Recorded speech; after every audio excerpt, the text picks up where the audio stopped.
ನಮಸ್ಕಾರ ಎಲ್ಲರಿಗೂ. ಬನ್ನಿ ಇವತ್ತು ಸಿಂಪಲ್ ಆಗಿ ವರ್ಷಗಟ್ಲೆ ಶೇಖರಣೆ ಮಾಡುವಂತ ಒಣ ಮಾವಿನಕಾಯಿ ಉಪ್ಪಿನಕಾಯಿ. ಮಾವಿನಕಾಯಿ ಸೀಸನ್ ಬಂತು ಅಂದ್ರೆ ಫಸ್ಟ್ ಮಾಡೋದೇ ಉಪ್ಪಿನಕಾಯಿ. ವರ್ಷಗಟ್ಲೆ ಇದನ್ನ ಶೇಖರಣೆಯನ್ನ ಮಾಡ್ಬೋದು. ನೋಡಿ, ನಾನು ಒಂದು 10 ಮಾವಿನಕಾಯಿನ ತಗೊಂಡಿದ್ದೀನಿ. ಜಾಸ್ತಿ ಆಗ್ತಾ ಇಲ್ಲ, ಸಿಂಪಲ್ ಆಗಿ ಹೇಗೆ ಮಾಡೋದು ಅನ್ನೋದನ್ನ ತೋರಿಸ್ತಾ ಇದ್ದೀನಿ. ಫಸ್ಟ್ ನಾವು ಮಾವಿನಕಾಯಿನ ಚೆನ್ನಾಗಿ ತೊಳ್ಕೊಬೇಕು. ನೋಡಿ, ಎಲ್ಲವನ್ನೂ ಸಹ ನಾನು ನೀರೊಳಗೆ ಹಾಕ್ತಾ ಇದ್ದೀನಿ. ಮಾವಿನಕಾಯಿನ ಫಸ್ಟ್ ನಾವು ತೊಳ್ಕೊಳ್ಳೋಣ. ತೊಳೆದು ಆಮೇಲೆ ಇದನ್ನು ನಾವು ಒಂದು ಬಟ್ಟೆಯಲ್ಲಿ ಒರೆಸ್ಕೋಬೇಕು. ಹಾಗೆ ಮಾಡೋದು ಬೇಡ, ಹೆಚ್ಚೋದು ಬೇಡ. ಒಂದು ಬಟ್ಟೆಯನ್ನು, ಕಾಟನ್ ಬಟ್ಟೆ ತಗೊಂಡು ಅದು ಎಲ್ಲವನ್ನೂ ಸಹ ನಾವು ಒಂದೊಂದಾಗೆ ಒರೆಸಿ ಇವನ್ನ ನಾವು ಸೈಡಿಗೆ ಇಡೋಣ. ನೋಡಿ, ಎಲ್ಲವನ್ನೂ ಒರೆಸ್ಕೋಬೇಕು.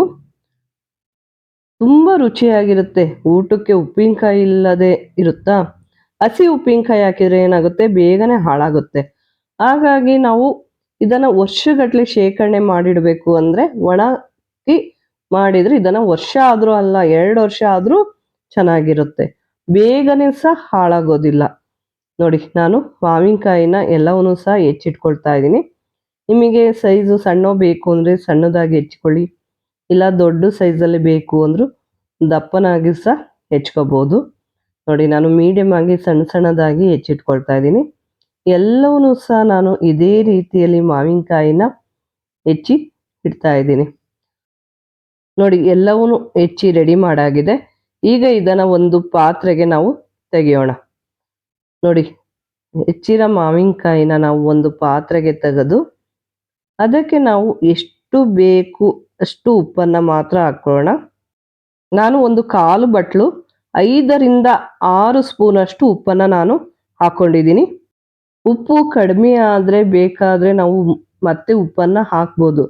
ಅದೇ ಉಪ್ಪು ಜಾಸ್ತಿ ಆಗಿಬಿಟ್ರೆ ತಿನ್ನೋದಕ್ಕೆ ಆಗೋದಿಲ್ಲ. ಬೇಕು ಅಂದರೆ ನಾವು ಮತ್ತೆ ಉಪ್ಪನ್ನು ಹಾಕ್ಬೋದು. ಹಾಗಾಗಿ ನಾವು ಫಸ್ಟು ಒಂದು 4ರಿಂದ 5 ಸ್ಪೂನಷ್ಟು ಉಪ್ಪನ್ನು ಹಾಕಿ ಇದನ್ನು ಒಂದು ದಿನ ನೆನೆಸಿ ಇಡಬೇಕು. ಉಪ್ಪಿನ ನೀರು ಬಿಡೋವರೆಗೂ ನಾವು ಇದನ್ನು ನೆನೆಯೋದಕ್ಕೆ ಬಿಡಬೇಕು. ಮಾವಿನಕಾಯಿ ಒಂದು ಸ್ವಲ್ಪ ಹೊತ್ತು ನೆನಿಬೇಕು, ಹಾಗೆ ಅದಕ್ಕೆ ಉಪ್ಪು ಸಹ ಹತ್ತಬೇಕು. ಹಾಗಾಗಿ ನಾವು ಒಂದು ದಿನ ಮಾವಿನಕಾಯಿನ ನೆನೆಯೋದಕ್ಕೆ ಬಿಡ್ತಾ ಇದ್ದೀವಿ. ನೋಡಿ, ಉಪ್ಪಿನ ನೀರು, ಮಾವಿನಕಾಯಿಗೆ ಉಪ್ಪು ಹಾಕಿಟ್ಟಿದ್ವಲ್ಲ, ಉಪ್ಪಿನ ನೀರು ಸಹ ಬಂದಿದೆ. ಇದನ್ನು ನಾವು ಇನ್ನೊಂದು ಪಾತ್ರೆಗೆ ನೀರನ್ನು ತೆಗಿತಾ ಇದ್ದೀವಿ. ನೀರು ಬೇರೆ, ಮಾವಿನಕಾಯಿನೂ ಸಹ ಬೇರೆ ಬೇರೆ ಮಾಡೋಣ.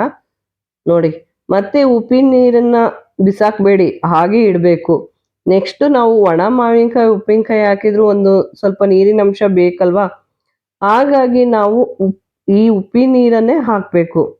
ನೋಡಿ, ನಾನು ಮಾವಿನಕಾಯಿನೂ ಸಹ ಬಸ್ತಿದ್ದೀನಿ. ಈಗ ಇದನ್ನು ನಾವು ಒಂದು ಬಟ್ಟೆಯ ಮೇಲೆ, ಕಾಟನ್ ಬಟ್ಟೆಯ ಮೇಲೆ ಮಾವಿನಕಾಯಿನ ಒಣಾಕೋಣ. ನೋಡಿ, ನೀರೆಲ್ಲ ಬಸ್ತಿದೆ, ಉಪ್ಪು ನೀರು. ಆಮೇಲೆ ಇದನ್ನು ನಾವು ಒಂದು ಕಾಟನ್ ಬಟ್ಟೆಯ ಮೇಲೆ ಒಂದು ದಿನ ಇಲ್ಲ 2 ದಿನ, ಚೆನ್ನಾಗಿ ಬಿಸಿಲಿತ್ತು ಅಂದರೆ 1 ದಿನ ಒಣಗಿದ್ರೆ ಸಾಕು. ಅಂದರೆ ಪೂರ್ತಿಯಾಗಿ ಒಣಗೋದು ಬೇಡ, ಸ್ವಲ್ಪ ಒಣಗಿದ್ರೆ ಸಾಕು. ಪೂರ್ತಿಯಾಗಿ ಒಣಗಿದ್ರೆ ತಿನ್ನೋಕ್ಕೂ ಚೆನ್ನಾಗಾಗಲ್ಲ. ಆದ್ರಿಂದ ನಾವು ಇದನ್ನು 1 ದಿನದ ಮಟ್ಟಿಗೆ ಮಾತ್ರ, ಸ್ವಲ್ಪ ಮುಕ್ಕಾಲು ಭಾಗದಷ್ಟು ಒಣಗೋದಕ್ಕೆ ಮಾತ್ರ ಬಿಡ್ತಾ ಇದ್ದೀವಿ. ನೋಡಿ, ಒಂದು ಸ್ವಲ್ಪ ಪೂರ್ತಿಯಾಗಿ ಇದನ್ನು ಹರಡೋಣ. ಆಮೇಲೆ ನಾವು ಏನು ಉಪ್ಪು ನೀರು ತಗೊಂಡಿದ್ವೋ ಇದನ್ನು ನಾವು ಕುದಿಸಿ ಇಡೋಣ. ಹಾಗೆ ಇಡೋದು ಬೇಡ, ಒಂದು ಸ್ವಲ್ಪ ಬಿಸಿ ಮಾಡಿ ಹಾಳಾಗದೇ ಇರೋ ಹಾಗೆ 1 ದಿನದ ಮಟ್ಟಿಗೆ ಇದನ್ನು ನೀರನ್ನು ಬಿಸಿ ಮಾಡಿ ಇಡೋಣ. ನೋಡಿ, ಇವಾಗ ಮಾವಿನಕಾಯಿ ಒಣಗಿದೆ. ಪೂರ್ತಿ ಡ್ರೈ ಆಗೋವರೆಗೂ ಒಣಗಿಸೋದು ಬೇಡ, ಮೀಡಿಯಮ್ ಆಗಿ ಅಂತ ಹೇಳಿದ್ದೆ. ಇಷ್ಟು ಒಣಗಿದ್ರೆ ಸಾಕು. ಪೂರ್ತಿ ಡ್ರೈ ಆಯಿತು ಅಂದರೆ ಉಪ್ಪಿನಕಾಯಿ ತಿನ್ನೋದಕ್ಕೆ ಆಗಲ್ಲ, ಅಷ್ಟು ಗಟ್ಟಿ ಆಗಿಬಿಡುತ್ತೆ. ಇವಾಗ ಮಾವಿನಕಾಯಿನೂ ಸಹ ಒಂದು ಬೇಸನಿಗೆ ತೆಗ್ದೀವಿ. ನೋಡಿ, ನಾವು ಉಪ್ಪು ನೀರು ಏನು ಇಟ್ಕೊಂಡಿದ್ವೋ ಆ ಉಪ್ಪು ನೀರನ್ನು ಸಹ ನಾನು ಹಾಕ್ತಾ ಇದ್ದೀನಿ. ಹಾಗೆ ಇದಕ್ಕೆ ಅಚ್ಚ ಖಾರದ ಪುಡಿ, ನಾನು 3 ಸ್ಪೂನಷ್ಟು ಅಚ್ಚ ಖಾರದ ಪುಡಿ, ಯಾಕೆಂದರೆ ನಾನು ಒಂದು 7ರಿಂದ 8 ಮಾವಿನಕಾಯಿ ಮಾತ್ರ ಹಾಕಿರೋದ್ರಿಂದ ಸ್ವಲ್ಪನೇ ಖಾರದ ಪುಡಿ, 1 ಸ್ಪೂನಷ್ಟು ಅರಿಶಿಣದ ಪುಡಿ. ಆಮೇಲೆ ಇದಕ್ಕೆ ನಾವು 1 ಸ್ಪೂನಷ್ಟು ಸಾಸಿವೆ, ಹಾಗೆ 3/4 ಸ್ಪೂನಷ್ಟು ಮೆಂತೆ ಕಾಳು, ಸಾಸಿವೆ ಮತ್ತು ಮೆಂತೆ ನಾನು ಎರಡು ಸಮ ತಗೊಂತಿಲ್ಲ. ಸ್ವಲ್ಪ ಮೆಂತೆ ಕಾಳು ಕಹಿ ಬರುತ್ತೆ, ಹಾಗಾಗಿ ನಾನು ಇದಕ್ಕೆ 3/4 ಸ್ಪೂನ್ ಅಷ್ಟು ನಾನು ಮೆಂತೆ ಕಾಳನ್ನ ತಗೊಂಡಿದ್ದೀನಿ. ನೋಡಿ, ಇದನ್ನ ಪೂರ್ತಿ ಕಂದು ಬಣ್ಣವರೆಗೂ ಬರೋವರೆಗೂ ನಾವು ಬಿಸಿ ಮಾಡೋದು ಬೇಡ. ಸ್ವಲ್ಪ ಬೆಚ್ಚಗಾಗೋವರೆಗೂ ನಾವು ಬಿಸಿ ಮಾಡಿ ಸ್ವಲ್ಪ ತಣ್ಣಗಾದ ಮೇಲೆ ಇದನ್ನ ನಾವು ಪೌಡರನ್ನು ಮಾಡ್ಕೊಳ್ಳೋಣ. ಸಣ್ಣ ಜಾರಿಗೆ ಹಾಕಿ ಪೌಡ್ರ್ ಮಾಡ್ಕೊಳ್ಳೋಣ. ಮತ್ತು ಅದೇ ಪ್ಯಾನಿಗೆ ನಾವು ಪ್ಯಾನ್ ಕಾದ ಮೇಲೆ ಒಂದು 200 ಗ್ರಾಮ್ ಅಷ್ಟು ಎಣ್ಣೆಯನ್ನು ಹಾಕೊಳ್ಳೋಣ. ಒಗ್ಗರಣೆಗೆ ಎಣ್ಣೆ ಬೇಕೇ ಬೇಕಲ್ವಾ, ಹಾಗಾಗಿ ನಾವು ಒಂದು 200 ಗ್ರಾಮ್ ಅಷ್ಟು ಎಣ್ಣೆ ಕಾದ ಮೇಲೆ ಅದಕ್ಕೆ ನಾವು ಸಾಸಿವೆ, ಎಣ್ಣೆ ಚೆನ್ನಾಗಿ ಕಾಯಬೇಕು.